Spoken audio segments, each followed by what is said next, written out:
In the heart of Indonesia, Kamu tahu apa yang terjadi? unraveling the truth behind the most chilling crimes, this is where the verdict is delivered.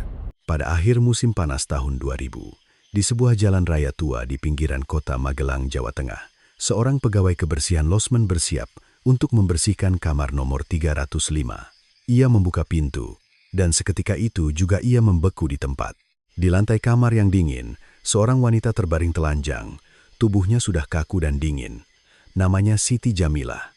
Ia adalah seorang wanita pekerja keras yang memiliki salon kecil di pusat kota Magelang, seorang diri menghidupi putrinya yang masih kecil dan ibunya yang sudah pikun. Namun, ada yang sangat aneh dengan kamar itu. Sulit dipercaya bahwa ini adalah kamar tempat seseorang meninggal. Tidak ada satupun tanda-tanda perkelahian. Semuanya terlalu bersih. Pakaian yang dilepas terlipat rapi di atas kursi, seolah-olah seseorang sengaja merapikannya. Tidak ada barang pecah, spray yang berantakan, bahkan tidak ada satupun sidik jari. Seolah-olah seseorang telah menghabiskan waktu yang sangat lama untuk membersihkan kamar ini hingga sempurna. Dan hanya ada satu hal kecil di tengah kerapian kamar itu yang terasa janggal, tangan kanan Siti Jamilah. Hanya tangan kanannya yang terkepal erat, seolah sedang menggenggam sesuatu.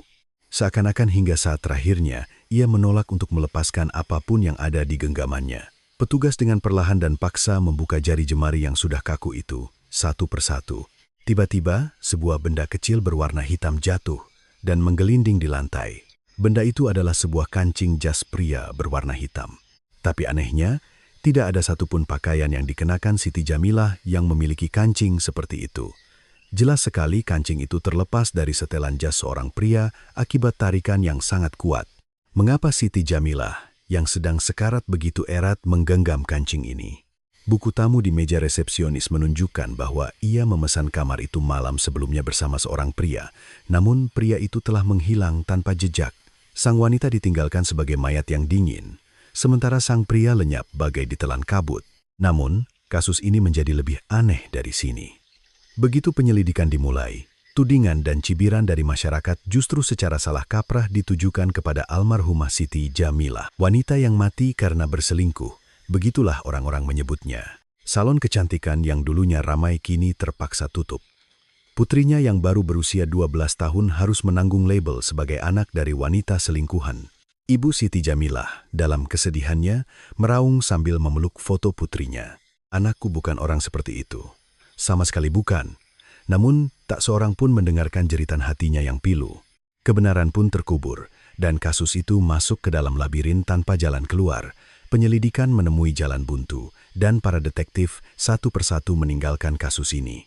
Waktu terus berlalu tanpa ampun. 5 tahun, 10 tahun, hingga 15 tahun yang panjang berlalu. Kematian Siti Jamilah tetap terlelap dalam kegelapan yang tak tersentuh siapapun. Semua orang telah benar-benar melupakan kasus itu. Namun, pada musim semi tahun 2015, saat seorang detektif muda sedang merapikan gudang kantor polisi yang tua, tangannya tanpa sengaja meraih sebuah amplop berdebu. Di bagian luar amplop itu, tertulis samar-samar, Magelang, kamar 305. Dan di dalamnya, kancing hitam itu masih terlelap, sama seperti 15 tahun yang lalu. Sang detektif meletakkan kancing itu di telapak tangannya dan memandanginya untuk waktu yang lama. Kancing yang digenggam oleh seorang wanita yang sekarat, yang ia pegang erat, bahkan saat nyawanya direnggut. Apa sebenarnya arti dari kancing kecil ini? Roda waktu yang telah berhenti selama 15 tahun akhirnya mulai berderit dan berputar kembali. Malam yang terlalu sempurna di lokasi kejadian. Pria yang menghilang tanpa jejak. Dan satu-satunya petunjuk yang tersisa di tangan wanita yang telah tiada. Sebuah kancing. Apa yang sebenarnya terjadi di kamar 305 malam itu? Malam itu adalah sebuah malam di akhir musim panas tahun 2000. Di pinggir jalan raya di luar kota Magelang, sebuah losmen tua berdiri sendirian. Lampu neon di papan namanya yang usang berkedip-kedip, setengahnya sudah padam. Di belakang gedung, tangga darurat yang pembangunannya tak pernah selesai, dibiarkan terbengkalai dalam kegelapan. Area parkir belakang yang terhubung dengan tangga itu gelap gulita, tanpa satupun lampu, tersembunyi dari pandangan mata manusia maupun sorotan kamera manapun. Jauh lewat tengah malam, hanya jendela kamar 305 di ujung lantai 2 yang memancarkan cahaya redup. Pemilik tua yang menjaga resepsionis malam itu hanya melihat sekilas seorang pria memapah seorang wanita masuk dan mengambil kunci kamar. Menganggap mereka tamu biasa, ia segera kembali terlelap dan tidak lagi peduli setelah keduanya naik ke atas. Apa yang terjadi di dalam kamar 305 malam itu hanya diketahui oleh 2 orang di dalamnya. Dan setelah malam itu berlalu, hanya 1 orang yang tersisa di dunia. Keesokan harinya, hingga lewat tengah hari, tidak ada tanda-tanda kehidupan dari kamar 305. Seorang pegawai wanita paruh baya yang membawa troli kebersihan ke lantai 2 mengetuk pintu beberapa kali. Namun, tidak ada jawaban dari dalam. Merasa ada yang tidak beres, ia akhirnya menggunakan kunci masternya. Saat pintu terbuka, kunci master itu jatuh dari tangannya. Di lantai yang dingin, seorang wanita berusia 40-an tahun terbaring meringkuk, bahkan tanpa selimut untuk menutupi tubuhnya. Tubuhnya tidak berada di atas ranjang, melainkan di lantai yang dingin, dan kehangatan tubuhnya telah lama hilang. Pemilik losmen berlari ke atas setelah mendengar teriakan pegawai itu dan segera melapor ke polisi. Tak lama kemudian, para detektif dan tim forensik tiba di kamar 305. Saat memasuki kamar, para detektif serempak mengerutkan dahi. Sulit dipercaya ini adalah kamar tempat seseorang meninggal karena kamar 305 begitu rapi secara tidak wajar. Tidak ada tanda-tanda perkelahian atau barang-barang yang berserakan. Justru, pakaian wanita itu terlipat rapi di atas kursi, seolah seseorang sengaja merapikannya. Seorang detektif berjongkok di samping jenazah dan memeriksa wajah wanita itu. Dari luar, tidak ada luka serius yang terlihat, juga tidak ada bekas darah. Dokter forensik yang datang belakangan memeriksa leher wanita itu untuk waktu yang lama. Ada bekas tekanan yang sangat samar di lehernya, seolah-olah dicekik oleh sesuatu, tetapi bekas itu begitu tipis sehingga sulit untuk membuat kesimpulan. Namun, ada hal lain yang menarik perhatian para detektif. Tangan kanan wanita itu, hanya tangan kanannya yang terkepal erat, seolah sedang menggenggam sesuatu dengan kuat. Sementara tangan kirinya tergeletak lemas. Tangan kanannya seolah menolak untuk melepaskan sesuatu hingga saat-saat terakhirnya. Tim forensik dengan hati-hati membuka jari jemari wanita itu satu persatu. Saat jari-jari yang kaku itu akhirnya terbuka, sebuah benda kecil berwarna hitam jatuh ke lantai. Itu adalah kancing dari bagian depan setelan jas pria. Seorang anggota tim forensik mengambil kancing itu dan memeriksanya. Kancing itu jelas terlepas dari setelan jas pria. Tidak ada pakaian yang dikenakan wanita itu yang memiliki kancing serupa. Ini jelas merupakan benda yang terlepas dari bagian depan jas seorang pria akibat tarikan yang kuat. Namun, saat itu, tidak ada seorang pun dari para detektif di sana yang bisa membayangkan betapa beratnya makna dari kancing kecil ini di kemudian hari. Mereka hanya memasukkan kancing itu ke dalam kantong barang bukti, menganggapnya sebagai barang peninggalan biasa. Untuk berjaga-jaga, tim forensik mengambil sampel dari bawah ke-10 kuku wanita itu. Jika wanita itu sempat berkelahi dengan seseorang sebelum meninggal, mungkin ada jejak pelaku yang tersisa di bawah kukunya. Namun, dengan teknologi pada masa itu, mustahil untuk mengidentifikasi seseorang dari sampel sekecil itu. Akhirnya, sampel itu dimasukkan ke dalam kantong, dianggap tidak berguna, dan disimpan di ruang penyimpanan barang bukti yang dalam. Sementara itu, para detektif memeriksa buku tamu tua di resepsionis. Di sana tertulis bahwa malam sebelumnya, seorang pria dan wanita ini memesan kamar bersama. Namun, pria itu tidak terlihat dimanapun, baik di dalam kamar maupun di seluruh area losmen. Wanita itu ditinggalkan sebagai mayat yang dingin, sementara pria yang datang bersamanya menghilang tanpa jejak. Para detektif segera memeriksa identitas wanita itu.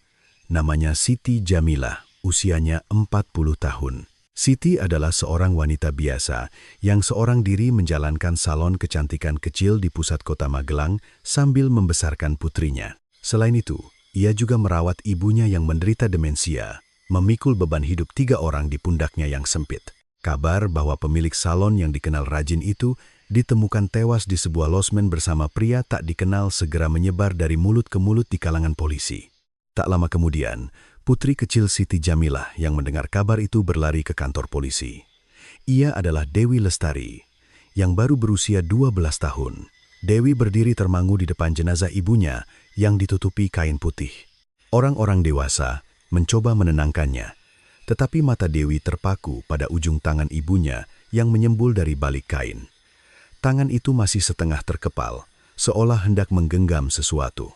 Fakta bahwa ibunya memegang sesuatu dengan begitu erat hingga saat-saat terakhirnya terukir sebagai luka yang dalam di hati Dewi kecil. Sejak hari itu, Dewi tidak pernah bisa melupakan bentuk tangan itu seumur hidupnya. Kematian seorang wanita, yang kelak akan disebut orang sebagai kasus kamar 305 Magelang. Dengan demikian, menampakkan dirinya ke dunia, dalam adegan pertama yang anehnya sunyi dan rapi. Cerita ini mundur 4 hari sebelum Siti Jamilah meninggal dunia. Siti Jamilah dan pria yang menghilang malam itu sebenarnya bukanlah orang asing. Selama setahun terakhir, keduanya telah menjalin hubungan rahasia, bertemu secara diam-diam di Magelang dan kota-kota sekitarnya. Masalahnya, keduanya sudah memiliki keluarga masing-masing. Siti memiliki suami, dan pria itu juga memiliki istri. Nama pria itu adalah Bambang Gunawan, usianya 45 tahun. Bambang mengaku menjalankan bisnis bahan bangunan di daerah itu dan selalu berpenampilan rapi dengan setelan jas. Dengan penampilan luarnya yang meyakinkan dan tutur katanya yang baik, siapapun yang baru pertama kali bertemu dengannya akan menganggap Bambang sebagai seorang pengusaha yang terhormat. Bambang pertama kali mendekati Siti Jamilah juga karena tutur katanya yang manis. Ia sering mampir ke salon dan menanyakan kabar Siti. Bagi Siti, yang lelah karena harus membesarkan putrinya sendirian sambil merawat ibunya yang sakit, kata-kata manis Bambang terasa seperti kehangatan yang telah lama tidak ia rasakan. Hubungan mereka pun perlahan-lahan semakin dalam. Awalnya, mereka hanya bertemu di kafe-kafe terpencil atau restoran di pinggir kota untuk menghindari pandangan orang. Namun, seiring berjalannya waktu, Bambang menjadi semakin berani. Ia mulai sering datang ke dekat salon Siti tanpa ragu-ragu. Namun, tidak ada rahasia yang bisa bertahan selamanya. Suatu hari, pemilik usaha penatu di sebelah salon melihat mereka berdua. Ia melihat Siti Jamilah masuk ke mobil Bambang, dan keduanya saling menatap dan tersenyum mesra. Pemilik penatu itu terbelalak melihat pemandangan itu. Dan sejak saat itu, benang gosip mulai terurai di gang pertokoan yang sempit. Pemilik penatu itu sebenarnya tidak bermaksud jahat. Ia hanya tipe orang yang suka membicarakan urusan orang lain. Namun, mulutnya yang ringan menyebarkan cerita itu dengan cepat di sepanjang gang. Cerita bahwa pemilik salon berselingkuh dengan pria asing menyebar dari satu toko ke toko lainnya. Akhirnya, gosip itu melewati batas yang seharusnya tidak dilewati. Cerita itu sampai ke telinga suami Siti Jamilah. Pada saat yang sama, istri Bambang Gunawan juga mendengar desas-desus tidak sedap tentang suaminya. Kedua keluarga itu pun gempar seketika. Dalam sekejap, Siti Jamilah menjadi sasaran tatapan tajam dari orang-orang di sekitarnya. Pelanggan setia salonnya satu persatu mulai berhenti datang, dan setiap kali ia berjalan di gang, ia bisa mendengar bisik-bisik di belakang punggungnya. Baru saat itulah Siti Jamilah tersadar. Ia menyadari bahwa jika hubungan ini terus berlanjut, tidak hanya hidupnya sendiri, tetapi juga kehidupan putrinya akan hancur berantakan. Setelah beberapa malam tidak bisa tidur, Siti akhirnya membuat keputusan. Ia memanggil Bambang, dan dengan mantap berkata, "Kita sudahi saja, mari kita akhiri semuanya di sini." Dengan wajah tegas, Siti berkata, "Kita sudahi saja. Aku tidak sanggup lagi. Aku tidak bisa membiarkan putriku ikut dicemooh." Namun, reaksi Bambang sama sekali di luar dugaan Siti. Bambang meraih kedua tangan Siti dan menolak untuk melepaskannya. "Sabar sedikit lagi," kata Bambang sambil menggenggam erat tangan Siti. Gosip itu kan biasanya akan reda seiring berjalannya waktu. Siti mencoba melepaskan tangannya, tetapi Bambang tidak mau melepaskannya. Sejak hari itu, Siti mulai menghindari kontak dengan Bambang. Ia tidak mengangkat teleponnya dan tidak menanggapi ajakannya untuk bertemu. Melihat itu, perilaku Bambang mulai berubah menjadi aneh. Ia tiba-tiba datang ke salon tanpa pemberitahuan. Bahkan saat Siti sedang melayani pelanggan, ia tidak peduli dan hanya berdiri di depan pintu. Pada malam hari, ia memarkir mobilnya di jalan depan salon dan menunggu Siti sampai lampu salon padam. Ketika obsesi Bambang mulai keterlaluan, Siti mulai merasa takut. Akhirnya, Siti mengganti nomor ponselnya. Ia juga membawa putrinya, Dewi Lestari, untuk sementara waktu mengungsi ke rumah orang tuanya. Ia berpikir untuk bersembunyi sejenak di tempat yang tidak bisa dijangkau oleh pandangan Bambang. Namun Bambang bukanlah orang yang mudah menyerah. Bambang mendekati pelanggan setia salon Siti, berpura-pura menanyakan kabar Siti sambil mencari tahu keberadaannya. Ia diam-diam mencari tahu di mana Siti berada, kapan ia akan kembali, dan bagaimana keadaannya. Sekeras apapun Siti mencoba melarikan diri, Bambang terus-menerus mengejarnya. Ketika usaha Siti untuk melepaskan diri selalu gagal, sikap Bambang berubah sekali lagi. Kini, ia benar-benar menanggalkan wajah ramahnya. Bambang mulai mengancam Siti, mengatakan bahwa jika hubungan mereka diakhiri, ia akan membongkar aib kedua keluarga ke publik. Ia mengancam akan menceritakan semua detail hubungannya dengan Siti kepada suami Siti dan semua orang yang Siti kenal. Punggung Siti terasa dingin. Dengan gosip yang sudah membuat putrinya tidak berani mengangkat kepala di sekolah, jika Bambang benar-benar nekat, kehidupan putrinya akan hancur total. Bambang kemudian mengajukan satu syarat. Mereka harus bertemu untuk terakhir kalinya di tempat yang sepi dan tidak ada orang yang melihat. Bambang mengulangi permintaan ini selama beberapa hari dengan gigih. Siti bimbang untuk waktu yang lama. Meskipun ia takut bertemu Bambang, ia berpikir jika pertemuan ini bisa menyelesaikan semuanya, itu akan lebih baik. Di atas segalanya, pikiran untuk melindungi putrinya dari percikan api gosip terus menekannya. Akhirnya, Siti setuju untuk bertemu di tempat yang telah ditentukan oleh Bambang. Tempat yang ditunjuk Bambang adalah sebuah losmen tua di pinggir jalan raya yang sepi. Tempat itu adalah kamar 305, tempat di mana beberapa hari kemudian Siti akan ditemukan sebagai mayat yang dingin. Pada malam yang telah dijanjikan, Bambang tidak langsung menuju losmen. Ia pertama kali muncul di sebuah kedai minuman di kota. Ia masuk ke kedai itu dan duduk bersama beberapa rekan bisnis yang sudah ia kenal. Kemudian, dengan sengaja, ia tertawa terbahak-bahak dan saling bertukar gelas dengan mereka agar terlihat oleh banyak orang. Bambang ingin memastikan bahwa sebanyak mungkin orang mengingat bahwa ia berada di kedai itu malam itu. Pemilik kedai itu adalah seorang pria bernama Agus Santoso. Agus memiliki utang budi kepada Bambang karena berbagai bantuan bisnis yang pernah ia terima. Bambang sudah memberikan isyarat rahasia kepada Agus sebelumnya. Ia meminta Agus untuk berpura-pura tidak melihat jika ia pergi sebentar. Agus menyetujui permintaan Bambang tanpa ragu. Saat suasana minum-minum semakin ramai, Bambang diam-diam bangkit dari tempat duduknya. Ia hanya mengatakan kepada rekan-rekannya bahwa ia ingin mencari angin sebentar. Bambang keluar dari kedai dan masuk ke mobilnya yang sudah diparkir sebelumnya. Mobil itu melaju menembus kegelapan menuju losmen tua di pinggir jalan raya. Bambang tidak memarkir mobilnya di depan pintu utama losmen. Sebaliknya, ia berputar ke belakang gedung dan memarkir mobilnya di area parkir yang gelap tanpa kamera atau lampu. Kemudian, ia diam-diam naik ke lantai 2 melalui tangga darurat tua yang pembangunannya belum selesai. Pada saat yang sama, di dalam kamar 305, Siti Jamilah sudah tiba lebih dulu dan sedang menunggu Bambang. Siti bertekad untuk menyelesaikan semuanya di tempat ini. Dalam perjalanan ke sana, ia sudah berulang kali menyusun apa yang akan ia katakan. Ketika pintu kamar terbuka dan Bambang masuk, udara di dalam kamar yang sempit itu seketika membeku. Siti dengan tenang mulai mengucapkan kata-kata yang telah ia siapkan. Ia menegaskan bahwa ini adalah pertemuan terakhir dan mereka tidak akan bertemu lagi. Ketika Siti bangkit untuk meninggalkan kamar, wajah Bambang mengeras. Ia bangkit dan menghalangi jalan Siti. "Mau kemana? Kita belum selesai bicara," kata Bambang sambil menghalangi pintu. "Minggir, aku benar-benar akan pergi sekarang," kata Siti sambil mencoba mendorong Bambang. Terjadilah perdebatan di antara mereka. Bambang menahan Siti yang ingin pergi, dan Siti berjuang sekuat tenaga untuk melepaskan diri dari genggamannya. Perdebatan itu segera berubah menjadi perkelahian fisik.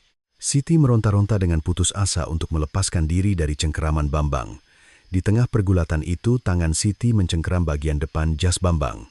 Saat Siti menarik kerah jas itu dengan sekuat tenaga, sebuah kancing terlepas dari jas Bambang. Sebuah kancing kecil, berwarna hitam, masuk ke dalam genggaman tangan Siti. Selama perkelahian yang sengit itu, kuku Siti menggores leher dan punggung tangan Bambang.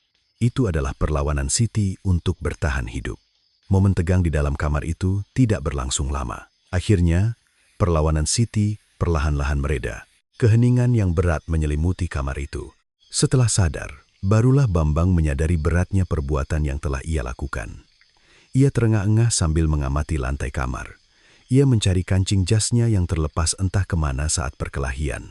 Namun, di dalam kamar yang remang-remang itu, kancing kecil itu tidak mudah ditemukan.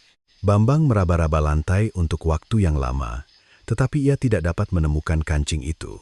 Mengira kancing itu mungkin menggelinding ke sudut kamar, ia akhirnya menyerah. Saat itu, Bambang sama sekali tidak tahu Kancing yang begitu ia cari sebenarnya berada di dalam genggaman erat tangan kanan Siti Jamilah. Siti telah mengerahkan sisa tenaganya untuk menggenggam kancing itu, dan bahkan saat meninggal, ia tidak melepaskannya. Bambang mengatur napas sejenak, lalu mulai merekayasa situasi di dalam kamar. Ia ingin membuat kematian ini terlihat seperti urusan pribadi antara seorang pria dan wanita. Bambang melepaskan pakaian Siti dan melipatnya dengan rapi di atas kursi. Ia melakukannya agar terlihat seolah-olah Siti sendiri yang merapikan pakaiannya. Kemudian, ia mulai menghapus satu persatu jejaknya yang mungkin tertinggal di dalam kamar. Ia mengelap tempat-tempat yang ia sentuh dan memeriksa apakah ada barang miliknya yang tertinggal. Bambang membersihkan kamar itu hingga lebih bersih dan rapi dari sebelumnya. Setelah jejak pertarungan dihilangkan, kamar 305 menjadi begitu sunyi sehingga sulit dipercaya bahwa seseorang baru saja meninggal di sana. Bambang keluar dari kamar melalui jalan yang sama saat ia masuk. Ia menuruni tangga darurat yang gelap dan kembali ke mobilnya yang diparkir di belakang. Tidak ada kamera yang merekam kepulangan Bambang ke losmen. Bambang mengemudikan mobilnya kembali ke kedai minuman, seolah-olah tidak terjadi apa-apa. Selama Bambang pergi, Agus, sesuai janjinya, tetap bungkam. Dengan wajah tenang, Bambang kembali bergabung dengan teman-temannya. Ia kemudian menghabiskan waktu hingga larut malam dengan minum-minum bersama mereka. Sementara itu, kamera di sebuah toko di seberang jalan dari pintu utama losmen hanya merekam sosok Bambang sekali hari itu. Waktu rekaman itu 3 jam lebih awal dari perkiraan waktu kejadian. Dalam rekaman itu, Bambang terlihat berjalan keluar sendirian dengan santai. Kamera itu tidak merekam momen ketika Bambang kembali ke losmen. Jalan belakang yang digunakan Bambang untuk kembali memang tidak memiliki kamera. Fakta inilah yang kelak menjadi perisai terkuat yang memungkinkan Bambang bertahan selama 15 tahun. Keesokan harinya, ketika jenazah Siti Jamilah ditemukan di kamar 305, kamar itu sudah direkayasa dengan sempurna oleh tangan Bambang.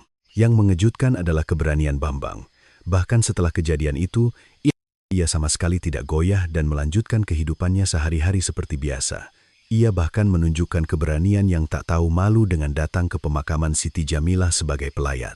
Dengan wajah sedih, Bambang mengucapkan belasungkawa kepada keluarga almarhumah dan tetap berada di sana seolah tidak terjadi apa-apa.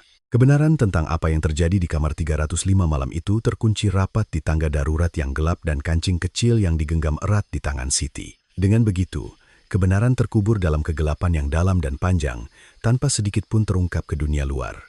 5 hari setelah jenazah Siti Jamilah ditemukan, tim investigasi, berdasarkan buku tamu tua di resepsionis dan ingatan pemilik losmen, dengan mudah menemukan pria yang memesan kamar bersama Siti malam itu. Pria itu adalah Bambang Gunawan. Para detektif segera memanggil Bambang ke kantor polisi. Penampilan Bambang di kantor polisi sangat berbeda dari yang diperkirakan para detektif. Ia mengenakan setelan jas mahal tanpa sedikit pun kusut. Wajahnya tidak menunjukkan tanda-tanda kebingungan atau ketakutan. Sebaliknya, Bambang duduk di depan para detektif dengan ekspresi tenang. Dengan suara yang tenang, Bambang mulai menceritakan kisah malam itu. Malam itu, saya hanya mengantar orang yang mabuk itu ke kamarnya, lalu saya pulang lebih dulu. Itu saja, kata Bambang sambil menyilangkan kakinya. Para detektif tidak langsung mempercayai kata-kata Bambang. Namun, ketika bukti-bukti yang mendukung alibi Bambang mulai bermunculan satu persatu, para detektif mulai menemui jalan buntu. Pertama, masalahnya adalah rekaman kamera dari toko di seberang jalan dari pintu utama losmen. Rekaman itu dengan jelas menunjukkan Bambang berjalan keluar dari losmen sendirian. Namun, waktu rekaman itu 3 jam lebih awal dari perkiraan waktu kematian Siti Jamilah. Menurut rekaman itu, pada saat kejadian, Bambang sudah meninggalkan losmen. Selain itu, kesaksian bahwa Bambang berada di sebuah kedai minuman di kota malam itu juga bermunculan. Ada beberapa rekannya yang mengaku minum bersamanya di kedai itu. Di antara mereka, kesaksian pemilik kedai, Agus Santoso, sangat tegas. Di depan para detektif, Agus berkata, tanpa ragu sedikit pun, bahwa Bambang berada di kedainya hingga lewat tengah malam. Nada bicara Agus tidak menunjukkan keraguan sedikit pun, malah terkesan terlalu yakin. Para detektif menganggap kancing hitam yang ada di tangan Siti sebagai satu-satunya petunjuk. Mereka menduga kancing itu berasal dari jas Bambang dan memutuskan untuk memeriksa lemari pakaiannya. Namun, setelah menggeledah lemari pakaian Bambang, mereka tidak menemukan setelan jas dengan kancing yang hilang. Bambang sudah membuang jas yang bermasalah itu segera setelah kejadian. Ia khawatir jejak perkelahian dengan Siti tertinggal di pakaiannya. Jadi, ia membawa jas itu ke kota lain yang jauh dan diam-diam membuangnya di kotak sumbangan pakaian bekas. Kemudian, ia membeli setelan jas baru yang sama persis dan mengenakannya dengan santai seolah-olah tidak terjadi apa-apa. Jas Bambang yang diperiksa para detektif sebenarnya adalah jas baru yang tidak ada hubungannya dengan kejadian itu. Dengan demikian, kancing di tangan mereka tidak bisa menjadi bukti kuat untuk menjerat Bambang. Ada alasan krusial lain mengapa penyelidikan menemui jalan buntu, penilaian dari orang yang melakukan autopsi Siti Jamilah. Saat itu, orang yang melakukan autopsi adalah seorang dokter forensik paruh waktu yang sudah tua dan akan pensiun. Meskipun ia telah melihat banyak jenazah selama bertahun-tahun, hari itu kepekaannya tumpul. Ia menganggap remeh bekas tekanan samar di leher Siti. Kerusakan kecil pada tulang hyoid, tulang kecil di dalam leher, adalah tanda umum yang muncul saat leher seseorang dicekik dengan kuat. Itu adalah petunjuk penting yang menunjukkan bahwa Siti meninggal karena dicekik oleh seseorang. Namun, mata yang tumpul dari dokter forensik itu melewatkan jejak krusial tersebut. Ia tidak menentukan penyebab kematian secara pasti dan malah menuliskan kemungkinan adanya masalah jantung akut. Satu baris penilaian yang ambigu ini mengguncang seluruh kasus. Kasus yang bisa menjadi pembunuhan, yang jelas menjadi kabur, dan dianggap sebagai kematian biasa. Satu kali analisis yang ceroboh ini menjadi alasan krusial yang membuat kasus ini terperosok dalam kebuntuan selama 15 tahun. Sementara itu, sampel yang diambil dari bawah kuku Siti dikirim ke Pusat Laboratorium Forensik Puslapfor. Namun, jawaban yang kembali mengecewakan para detektif. Dengan teknologi pada masa itu, mustahil untuk mengidentifikasi seseorang dari sampel sekecil itu. Akhirnya, sampel itu disegel dalam amplop dan disimpan di dalam freezer ruang penyimpanan barang bukti. Selama penyelidikan berjalan lambat, perhatian publik beralih ke arah yang salah. Fakta bahwa Siti, seorang wanita yang sudah menikah, berada di losmen dengan pria, tak dikenal menjadi bahan gunjingan. Orang-orang lebih tertarik pada fakta bahwa Siti berselingkuh daripada mencari tahu apa yang sebenarnya terjadi pada kematiannya. Suara-suara yang menuntut kebenaran akhirnya terkubur oleh cemoohan yang ditujukan kepada almarhumah. Bambang dengan cerdik memanfaatkan suasana ini. Selama diinterogasi, ia tidak pernah kehilangan sikap santainya. Jujur saja, wanita itu yang terus-menerus mengejar saya. Sampai-sampai saya merasa terganggu, kata Bambang sambil mengangkat bahu. Ia malah memutarbalikkan cerita seolah-olah almarhumah Siti yang terobsesi dan mengikutinya. Orang yang sudah meninggal tidak bisa bicara, jadi Bambang dengan leluasa terus menimpakan fitnah pada Siti. Satu-satunya secerca harapan adalah kesaksian pemilik penatu. Pemilik penatu itu mendatangi para detektif dan dengan susah payah menceritakan bahwa baru-baru ini ada masalah serius antara Bambang dan Siti. Ia juga menyampaikan bahwa Bambang sering memaksa Siti dan tidak mau melepaskannya. Namun, itu semua hanyalah gosip dan dugaan. Tidak cukup untuk menjerat Bambang secara langsung. Ditambah lagi, suami Siti pun memalingkan muka dari penyelidikan. Suami Siti dihadapkan pada guncangan ganda, yaitu perselingkuhan istrinya dan kematian istrinya, benar-benar menutup hatinya. Bukannya bekerja sama untuk mengungkap kasus ini, ia malah ingin semuanya cepat-cepat ditutup. Ketika keluarga pun memalingkan muka, mengungkap kebenaran menjadi semakin sulit. Alibi yang tak terbantahkan, TKP yang terlalu rapi, dan penyebab kematian yang kabur. Di hadapan tiga tembok ini, bahkan para detektif berpengalaman pun perlahan-lahan terperangkap oleh wajah tenang Bambang. Hanya satu detektif yang terus menatap Bambang dengan curiga sampai akhir. Detektif ini berulang kali memanggil Bambang kembali untuk diinterogasi. Namun, setiap kali, ia dihalangi oleh alibi sempurna Bambang dan kesaksian para saksi, dan terpaksa mundur dengan tangan hampa. Tidak ada yang menyadari celah kecil yang tersembunyi di balik kesaksian Bambang yang tampak sempurna. Penyelidikan pun perlahan tapi pasti menemui jalan buntu. 6 bulan telah berlalu sejak kejadian itu. Tim investigasi akhirnya tidak dapat menemukan bukti kuat atau saksi mata untuk menjerat Bambang. Seiring berjalannya waktu, tekanan dari atasan untuk segera menyelesaikan kasus ini semakin besar. Akhirnya, tim investigasi cenderung menganggap kematian Siti sebagai kematian biasa yang melibatkan perselingkuhan antara pria dan wanita. Kasus yang bisa menjadi pembunuhan, yang jelas itu pun ditutup begitu saja. Masalahnya adalah, dengan ditutupnya kasus ini, citra buruk yang dilekatkan pada Siti tetap ada. Di media dan di mulut orang-orang, hanya cerita-cerita sensasional yang beredar, bukan kebenaran. Wanita yang menemui akhir yang tragis saat berselingkuh. Begitulah dunia menyebut Siti Jamilah.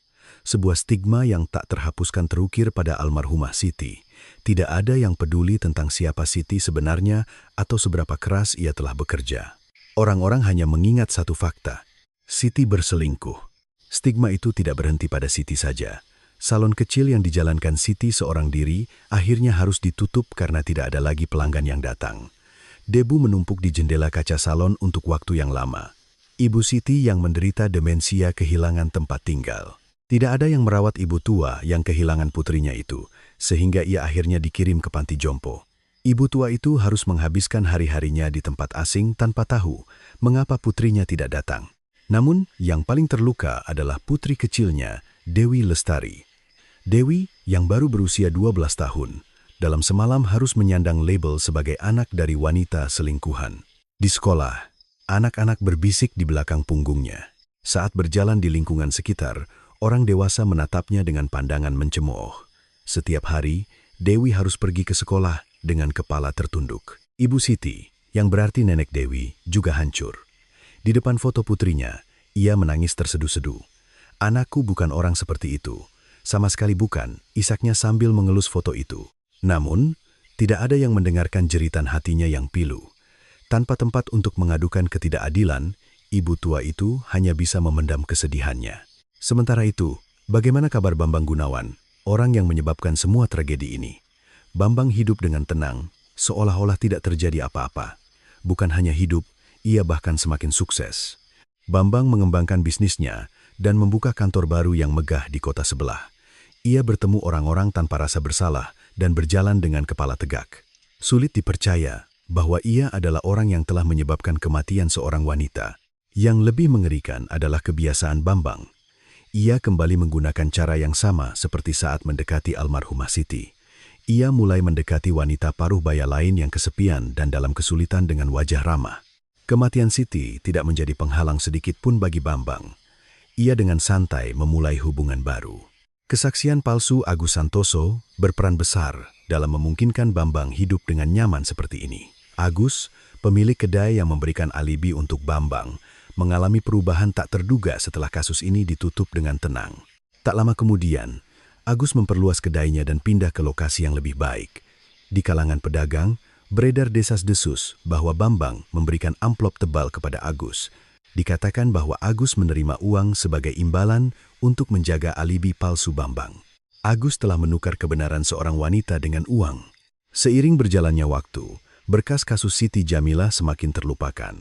Berkas kasus itu dipindahkan ke laci paling bawah di lemari arsip kasus yang belum terpecahkan.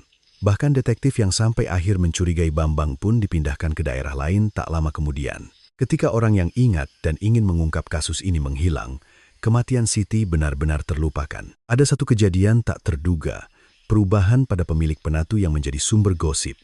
Pemilik penatu itu merasa sangat bersalah karena satu kata yang ia ucapkan tanpa pikir panjang telah menyebabkan tragedi ini. Ia tersiksa oleh rasa bersalah karena mulutnya yang ringan telah membawa satu orang pada kematian dan menghancurkan keluarganya. Akhirnya, pemilik penatu itu meninggalkan toko yang sudah lama ia tempati dan pindah ke daerah lain di mana tidak ada yang mengenalnya. Dengan demikian, orang-orang yang mengetahui kasus ini satu persatu meninggalkan daerah itu atau meninggal dunia, dan orang yang bisa bersaksi tentang kebenaran di kamar 305 semakin berkurang. Bagi Dewi Lestari yang tumbuh dengan berpindah-pindah dari satu rumah kerabat ke rumah kerabat lainnya, ada satu pemandangan yang tak terlupakan. Tangan ibunya yang menyembul dari balik kain putih hari itu. Tangan ibunya yang menggenggam sesuatu begitu erat dan tidak mau melepaskannya. Dewi tidak pernah melupakan tangan itu, bahkan untuk sehari pun. Meskipun seluruh dunia mencemooh ibunya, hanya Dewi yang percaya pada ibunya. Dewi menanamkan satu janji di dalam hatinya yang masih muda. Suatu hari nanti, ia pasti akan membersihkan nama ibunya dari fitnah. Setiap tahun, pada hari peringatan kematian Siti, hanya 2 orang yang datang ke makamnya. Neneknya yang sudah tua dan Dewi yang masih kecil. Keduanya duduk diam di depan makam dan dalam bisikan mengenang ketidakadilan yang diabaikan oleh dunia. Sementara itu Bambang dengan tekun memperluas dunianya. Ia mulai muncul di berbagai pertemuan komunitas lokal. Ia menyumbang untuk acara amal yang membantu tetangga yang kurang mampu dan rajin berpartisipasi dalam kegiatan sukarela. Orang-orang menganggap Bambang sebagai pengusaha yang terhormat dan dermawan. Dengan cara itu, Bambang perlahan-lahan membangun fondasi untuk menjadi tokoh masyarakat yang dihormati. Kebenaran seorang wanita tetap terperangkap di dalam kancing kecil di berkas tua dan sampel di dalam freezer.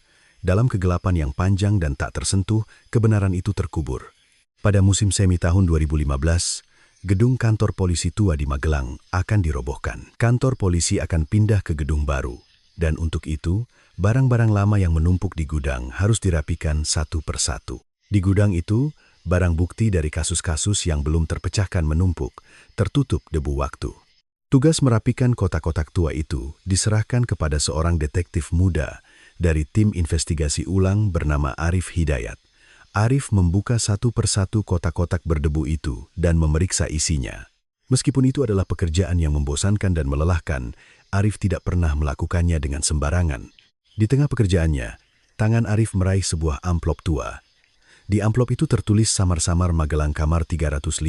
Ketika Arif membuka amplop itu, sebuah kancing hitam kecil dan kantong sampel yang disegel keluar.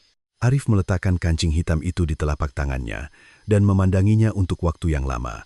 Kancing yang telah terbengkalai selama 15 tahun diklasifikasikan sebagai barang rongsokan.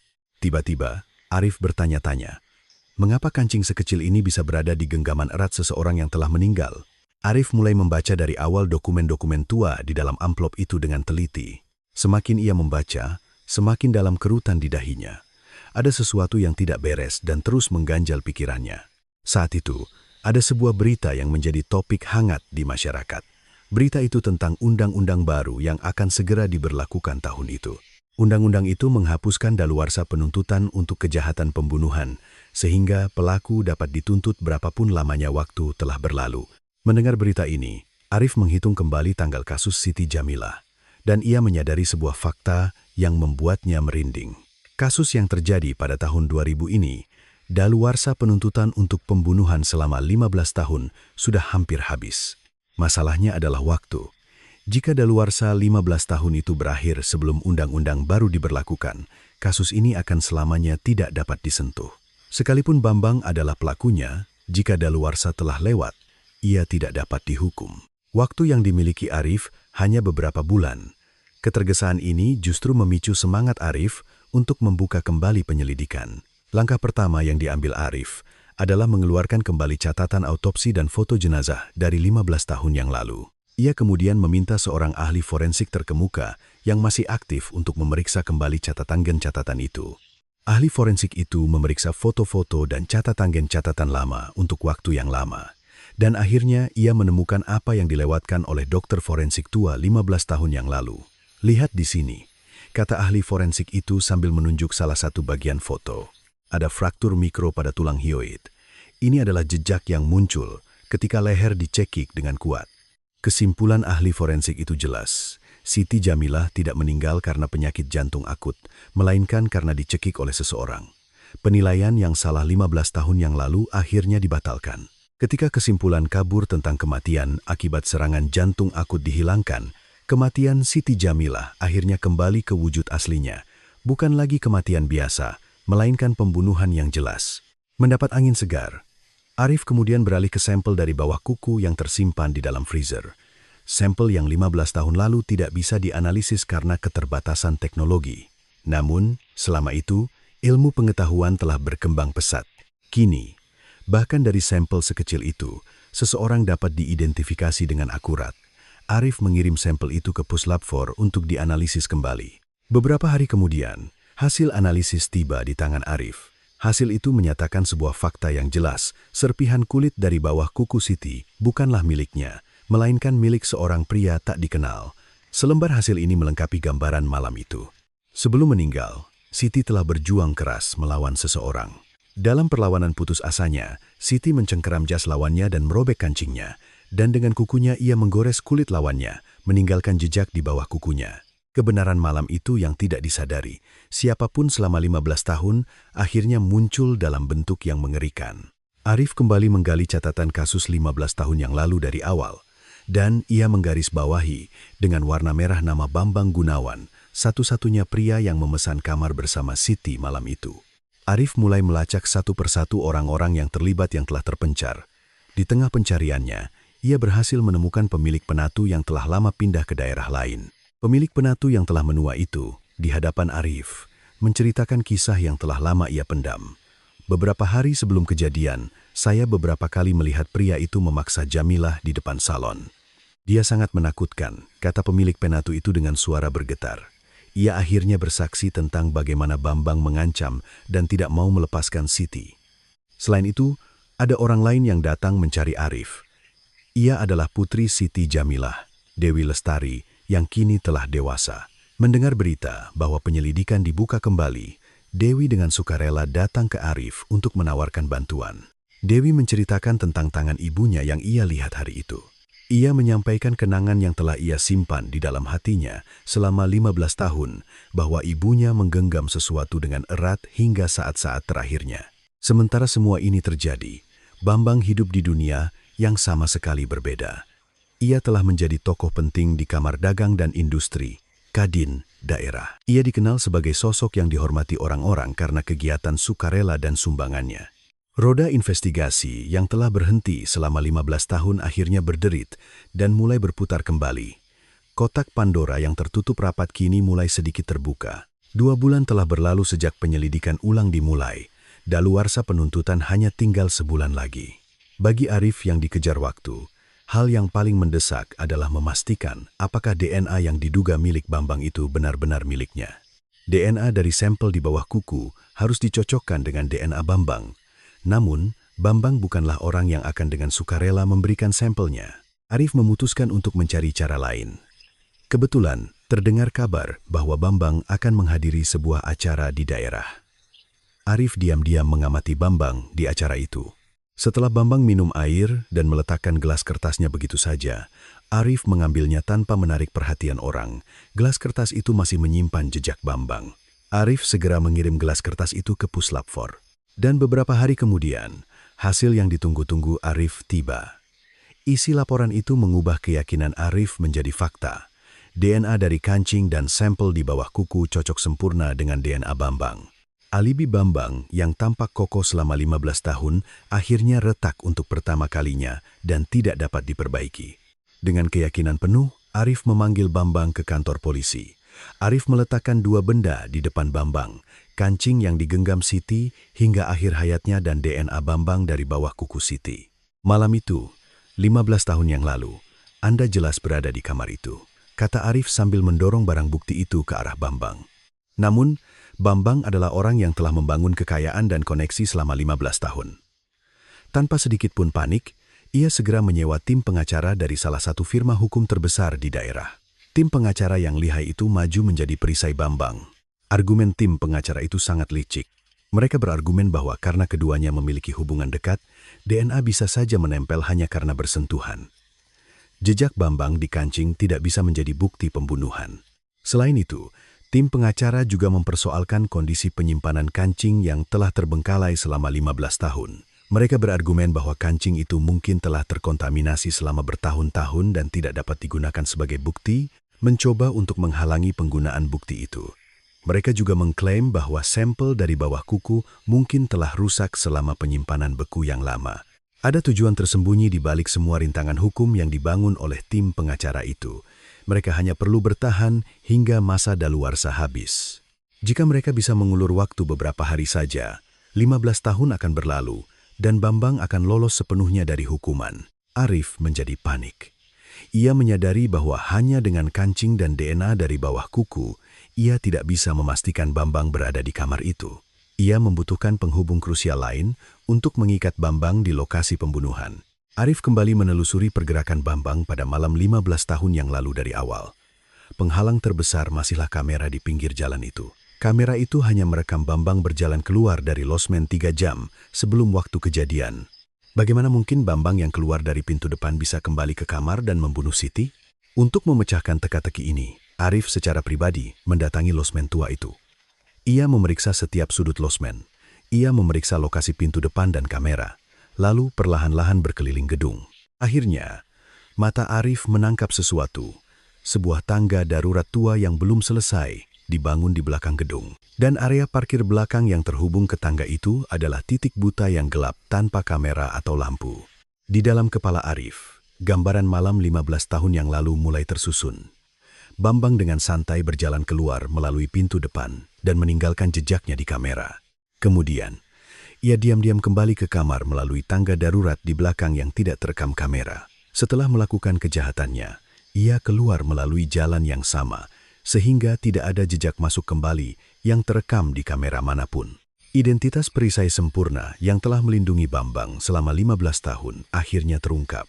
Dengan berhasil merekonstruksi pergerakan Bambang secara sempurna, Arif dengan penuh semangat menemui Agus Santoso, orang yang memberikan kesaksian palsu 15 tahun yang lalu. Arif menunjukkan dua hal di depan Agus: betapa beratnya hukuman untuk melindungi penjahat dengan kebohongan, dan aliran uang yang mengalir dari Bambang sebagai imbalannya. Wajah Agus pucat pasi. Ia mulai hancur di hadapan fakta bahwa karena uang yang ia terima, ia sekarang juga bisa dihukum. Setelah lama menunduk, Agus akhirnya membuka mulutnya. Malam itu, orang itu pergi lebih dari 1 jam dari kedai. Saya berbohong, isaknya sambil menutupi wajah dengan kedua tangannya.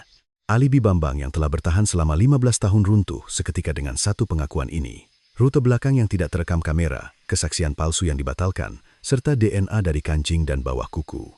Bukti-bukti yang menjerat Bambang akhirnya mengarah padanya dari 3 sisi. Wajah Bambang yang tadinya begitu tenang perlahan-lahan mulai kehilangan warnanya. Arif mengambil langkah terakhirnya tepat sebelum daluarsa berakhir. Hari itu, Bambang dijadwalkan menerima penghargaan atas kegiatan sukarelanya sebagai tokoh masyarakat yang dihormati di depan banyak orang. Di acara yang dihadiri banyak orang itu, Bambang naik ke atas panggung dengan wajah ceria. Tepat pada saat itu, Arif berjalan ke atas panggung. Di depan mata banyak orang, Arif memborgol pergelangan tangan Bambang.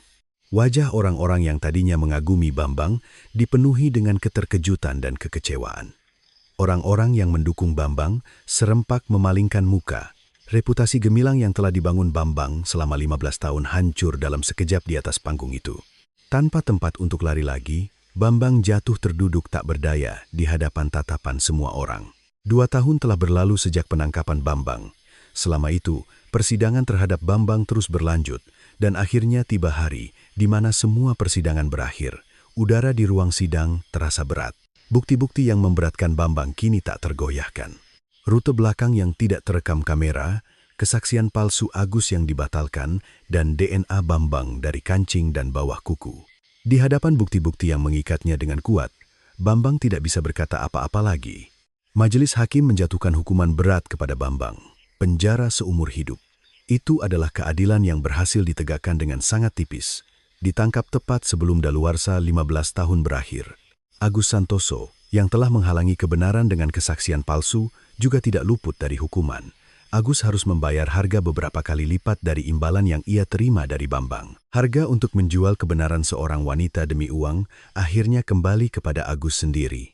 Bersamaan dengan semua berita ini, dunia akhirnya melihat wajah asli Siti Jamilah setelah 15 tahun. Siti Jamilah yang selama bertahun-tahun tertidur di bawah stigma wanita selingkuhan. Kini, Siti Jamilah sepenuhnya mendapatkan kembali nama aslinya sebagai pemilik salon yang rajin dan seorang ibu yang berusaha melindungi putrinya. Yang paling menyentuh hati orang-orang adalah kisah tentang kancing itu. Fakta bahwa kancing kecil yang digenggam erat oleh Siti hingga akhir hayatnya akhirnya menunjuk pada pelaku sebenarnya. Media massa berlomba-lomba menerbitkan artikel yang mengoreksi pemberitaan salah tentang Siti. Dunia yang pernah mencemuh Siti terlambat menundukkan kepala karena malu. Orang-orang di gang pertokoan yang sempit itu juga mengingat gosip yang pernah mereka sebarkan dan dengan berat hati merenungkan masa lalu. Kabar itu juga sampai ke ibu tua Siti di panti jompo. Mendengar bahwa ketidakadilan yang menimpa putrinya akhirnya terungkap, ibu tua itu dengan tangan keriputnya mengelus foto putrinya untuk waktu yang lama. Meskipun tidak ada kata-kata yang terucap, air mata mengalir tanpa henti dari matanya yang berkerut. Putri Siti, Dewi Lestari, yang kini telah menjadi wanita dewasa, berdiri di depan nisan baru ibunya. Di sana, ia menumpahkan air mata yang telah lama ia tahan. Bertahun-tahun lamanya ia hidup dengan label anak wanita selingkuhan setelah kehilangan ibunya di usia 12 tahun. Dewi memeluk nisan yang dingin itu dengan kedua tangannya. Ibu, Sekarang semuanya sudah berakhir, isaknya sambil mengelus nisan itu. Ibu tidak lari, ibu berjuang sampai akhir. Dewi kini mengerti mengapa tangan ibunya hari itu menggenggam sesuatu dengan begitu erat. Tangan itu bukanlah tangan yang melarikan diri, melainkan tangan yang berjuang untuk kebenaran hingga saat-saat terakhir. Dengan mengetahui fakta itu saja, beban yang telah ia pikul selama 15 tahun terasa sedikit lebih ringan. Detektif Arif Hidayat yang memimpin penyelidikan ulang juga mengunjungi makam itu. Di samping Arif, ada juga seorang pensiunan detektif tua yang pernah melewatkan kasus ini. Detektif tua itu telah hidup dengan beban di hatinya selama bertahun-tahun karena gagal menangkap Bambang meskipun sudah di depan mata. Berdiri berdampingan di depan makam, mereka menundukkan kepala. "Maaf karena baru sekarang kami bisa mengungkap kebenaran. Dan syukurlah," bisik mereka pelan. Seolah-olah melepaskan penyesalan selama 15 tahun, detektif tua itu tidak bisa meninggalkan area makam untuk waktu yang lama. Satu orang lagi yang datang adalah pemilik penatu. Pemilik penatu itu dengan diam-diam meletakkan bunga di depan makam. Ia tahu lebih baik dari siapapun betapa tragisnya akibat dari gosip yang dimulai dari mulutnya yang ringan. Di depan makam, ia menundukkan kepala untuk waktu yang lama. Dalam hati, mengulang kata-kata penyesalan yang berat. Betapa beratnya beban dari sepatah kata. Pemilik penatu itu menyadarinya seumur hidupnya. Meskipun butuh waktu 15 tahun yang panjang, kancing kecil di dalam genggaman Siti Jamilah yang ia pegang erat hingga akhir hayatnya, akhirnya membuka pintu menuju kebenaran. Bahkan ketika seluruh dunia memalingkan muka, kebenaran seorang wanita yang meninggal secara tidak adil akhirnya tidak kehilangan cahayanya. Meskipun butuh waktu, kebenaran pasti akan kembali. Putri yang ditinggalkan, Dewi Lestari, mewarisi keterampilan salon ibunya. Kelak di tempat yang sama di mana ibunya dulu memiliki salon, Dewi membuka kembali sebuah toko kecil. Putri itu memutuskan untuk melanjutkan jalan yang telah dilalui ibunya. Di salah satu sudut toko, terpajang foto Siti Jamilah yang tersenyum cerah. Betapapun sempurnanya sebuah kejahatan, seiring berjalannya waktu, celahnya pasti akan terungkap. Kasus ini dengan berat membuktikan kebenaran lama itu. Tidak ada kejahatan yang sempurna di dunia ini. Kebenaran, betapapun lamanya waktu yang dibutuhkan, pasti akan terungkap. Gema yang mendalam itu tetap ada di sisi orang-orang yang ditinggalkan untuk waktu yang lama. Kebenaran yang dikira akan terkubur selamanya, terungkap ke dunia melalui sebuah kancing kecil yang tidak dilepaskan hingga saat-saat terakhir. Setelah 15 tahun yang panjang tertidur dengan nama yang tidak adil sebagai wanita selingkuhan, barulah almarhumah Siti Jamilah mendapatkan kembali nama aslinya sebagai seorang ibu dan anak yang berbakti. Rasanya sesak di dada, namun di sisi lain juga merasa lega. Betapapun dunia mencemooh dan memalingkan muka, kebenaran tidak akan pernah hilang. Mungkin butuh waktu, tetapi suatu hari nanti pasti akan kembali ke tempatnya. Dan mungkin hati sang putri yang sampai akhir percaya pada ibunya itulah yang akhirnya memanggil kebenaran. Percaya pada orang-orang yang kita sayangi sampai akhir. Mungkin itulah kekuatan terbesar di dunia ini.